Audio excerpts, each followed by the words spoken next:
దివంగత నేత రాజశేఖర్ రెడ్డి గారు ముఖ్యమంత్రిగా ఉన్నప్పుడు రుణాల మాఫీ చేశారు. రుణాలు ఏవో చిన్న చిన్న కుంటి షాకులు చెప్పి రైతులను ఇబ్బంది పెట్టిన సందర్భం లేదు. రుణాలు మాఫీ చేసిన వారం రోజుల్లోనే మళ్ళీ తిరిగి ప్రతి రైతుకి కూడా రుణం ఇవ్వటం జరిగింది. ఈనాడు ఏదైతే రాష్ట్ర ప్రభుత్వం తెలంగాణ వస్తే మా బ్రతుకులన్నీ బాగుపడతాయని యావత్ తెలంగాణ బిడ్డల ఎదురు చూసిన సందర్భంలో ఎదురు చూడటమే మిగిలింది తప్ప చేసిన వాగ్దానాలు, ఎన్నికలకు ముందు చేసిన వాగ్దానాలు కానీ, మేనిఫెస్టోలో పెట్టిన అంశాలు కానీ, ఎన్నికల తర్వాత ఏవైతే అంశాలు వాగ్దానాలు చేశారో చేసిన వాగ్దానాలు కూడా నెరవేర్చలేని దాంట్లో భాగంగా రైతులకి 1,00,000 రూపాయల రుణాలు మాఫీ చేస్తామని ఆనాడు వాగ్దానం చేసిన ఈనాటి రాష్ట్ర ప్రభుత్వం ఈ 1,00,000 రూపాయలని 4 విడతలుగా మాఫీ చేస్తామని చెప్పి ప్రతి సంవత్సరము 25,000 రూపాయలు మాఫీ చేస్తున్నారు.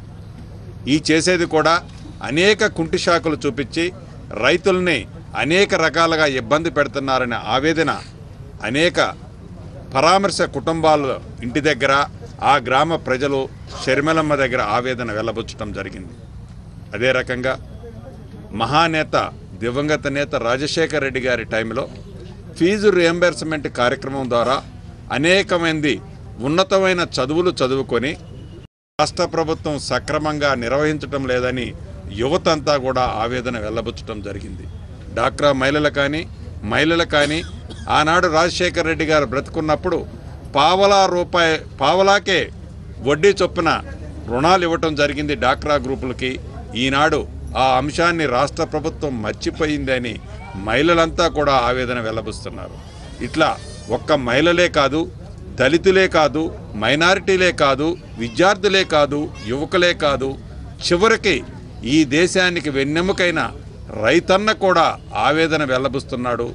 ఇదంతా కూడా ఎందుకు చెప్తున్నానంటే రాజకీయాల కోసం చెప్పటం లేదు. పరామర్శ యాత్రకు వచ్చినప్పుడు రాజశేఖర్ రెడ్డి గారు బ్రతికున్నప్పుడు ఏ రకమైన కార్యక్రమాలు జరిగాయో, రాజశేఖర్ రెడ్డి గారు మరణించిన తర్వాత ఏ ముఖ్యమంత్రి వచ్చినా ఆ అంశాలని మర్చిపోయారు తప్ప ప్రజానికానికి పడుతున్న కష్టాలని ఆదుకునే ముఖ్యమంత్రి రాలేదని ఆవేదనతో ఉన్నారు తెలంగాణ బిడ్డలు.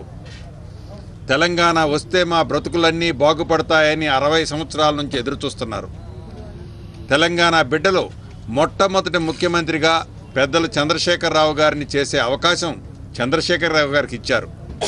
ఒక్కసారి ఏవైతే ఎన్నికలకు ముందు చేసిన వాగ్దానాలు కానీ, ఎన్నికల తర్వాత చేసిన వాగ్దానాలు కానీ నెరవేర్చే దాంట్లో ఈ 1 సంవత్సర కాలంలో, 1 సంవత్సరం దాటింది రాష్ట్ర ప్రభుత్వం అధికారంలోకి వచ్చి, ఈ 1 సంవత్సరం కాలంలో చేసిన వాగ్దానాలు నెరవేర్చే దాంట్లో పూర్తిగా విఫలమైందని అనేక సందర్భాల్లో వైఎస్ఆర్ కాంగ్రెస్ పార్టీ చెప్పింది. మళ్ళీ